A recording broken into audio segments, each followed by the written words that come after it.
अफीम की खेती के बारे में A to Z पूरी जानकारी आपको यहां पर दी जाएगी। कमाई खर्चे कितने हैं, लाइसेंस कैसे मिलता है, हार्वेस्टिंग कैसे करनी है, उगाना कैसे, हर एक चीज के बारे में पूरी जानकारी आपको दी जाएगी। सबसे पहले हम बात करेंगे कि कौन से मौसम में इसकी खेती की जाती है, फिर हम बात करेंगे कि इसे उगाने का तरीका क्या है, उसके बाद हम बात करेंगे हार्वेस्टिंग कब और कैसे की जाती है, फिर हम बात करेंगे भारत में इसे उगाने की अनुमति कहां कहां है और ज्यादा कहां होती है, फिर हम बात करेंगे कि इसका लाइसेंस कैसे मिलता है, और उसके बाद में बात करेंगे कमाई और खर्चे के बारे में, और अंत में हम बात करेंगे सावधानियों के बारे में। इस वीडियो में अफीम के बारे में संपूर्ण ज्ञान मिलेगा, पूरा ज्ञान मिलेगा, इसलिए इस वीडियो को थोड़ा ध्यान से देखें, पूरा दिल दिमाग कान सब खोलकर अच्छे से देखें। तो दोस्तों बात करते हैं कौन से मौसम में इसकी खेती की जाती है।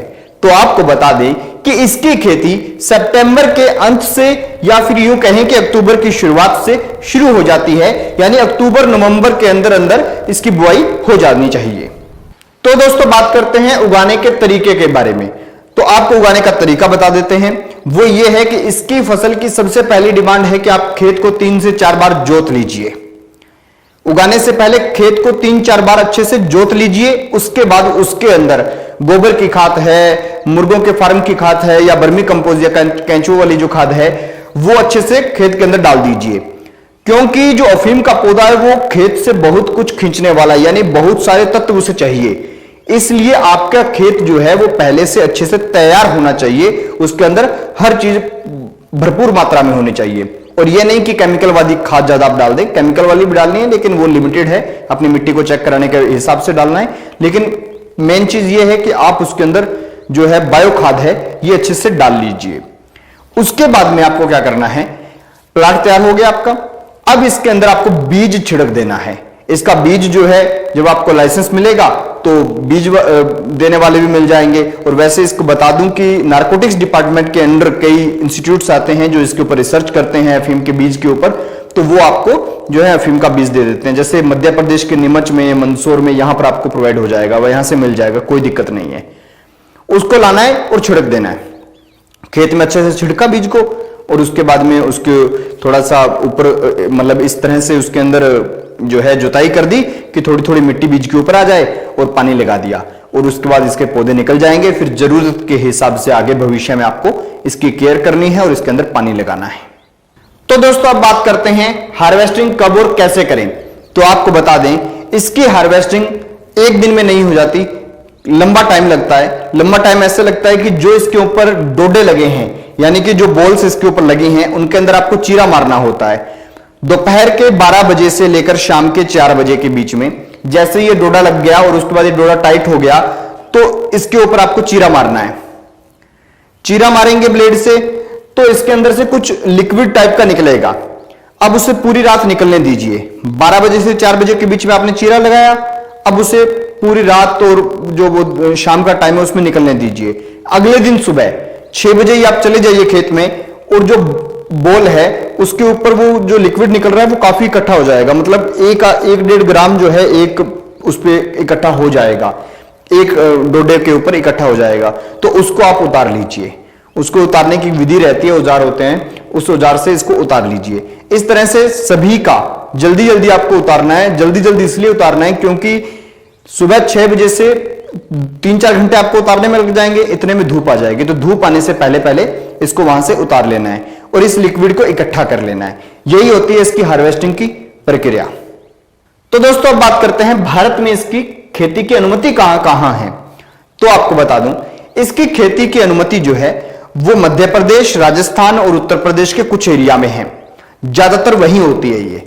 और मध्य प्रदेश और राजस्थान की जहां बॉर्डर लगती है, जैसे मंदसौर, नीमच और इधर कोटा वगैरह वाला जो एरिया है, उस बॉर्डर एरिया में इसकी खेती होती है। वहां पर इसके लाइसेंस जो है वो मिलते हैं। चित्तौड़गढ़ में काफी बड़ी मात्रा में होती है। और इसी के साथ उत्तर प्रदेश में बाराबंकी वाला जो एरिया है उसके अंदर कुछ एरिया में होती है। तो इसकी खेती जो है इसके लिए जहां पर लाइसेंस दिए हुए हैं भारत सरकार ने वहीं पर होती है, उसके अलावा कहीं नहीं होती। अब बात करते हैं दोस्तों लाइसेंस कैसे मिलता है।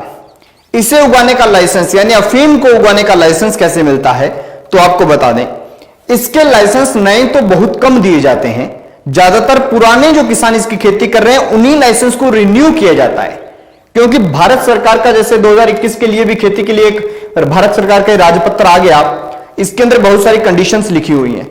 उन कंडीशंस को जो किसान फुलफिल करते हैं उन्हीं का अगली बार रिन्यू होता है, वरना उन्हें भी लिस्ट से बाहर निकाल दिया जाता है। और इसके अंदर होता क्या है, इसके अंदर यह होता है कि जैसे आज से 15-20 साल पहले सरकार ने कुछ रिन्यू किए थे, भाई नए नए लाइसेंस 3-4 साल तक लगातार बांटे थे। अब उन्हीं किसानों के जो लाइसेंस है उन्हीं को रिन्यू करती रहती है।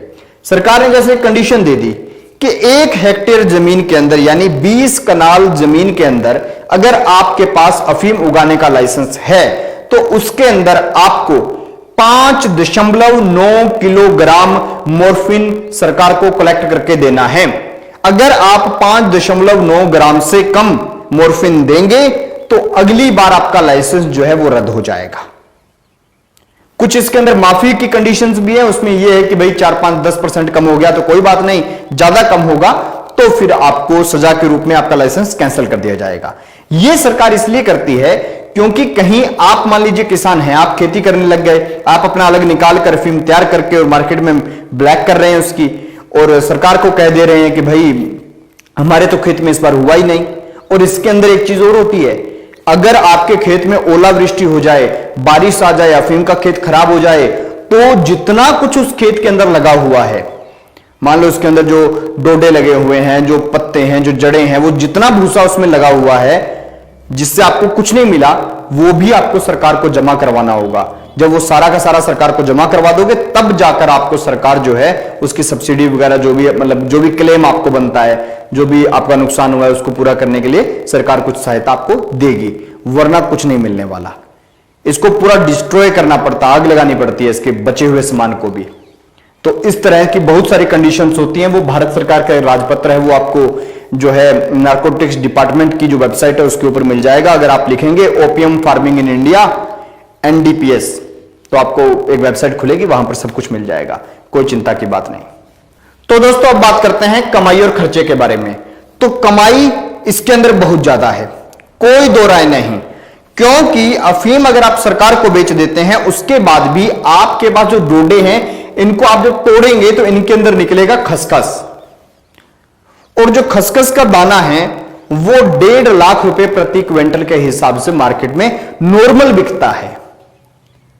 तो इसके अंदर कमाई अच्छी है, लेकिन दिक्कत यही है कि इसका लाइसेंस नहीं मिलता, और लाइसेंस रिन्यू होते रहते हैं। नए लाइसेंस तो बहुत कम चांस हैं, और अगर नए लाइसेंस सरकार देने भी लग जाए ना तो कोई विधायक है, कोई मंत्री है, वो अपने रिश्तेदारों को दिलाकर ही मैं देश के अंदर अफीम का इतना बड़ा धंधा कर दें कि आधे से ज्यादा नौजवानों को बर्बाद कर देंगे।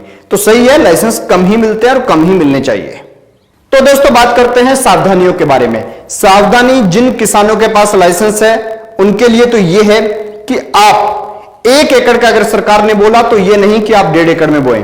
अगर 1.5 एकड़ में बोया 1 एकड़ का लाइसेंस लेकर तो आपका अगली बार लाइसेंस कैंसिल हो जाएगा।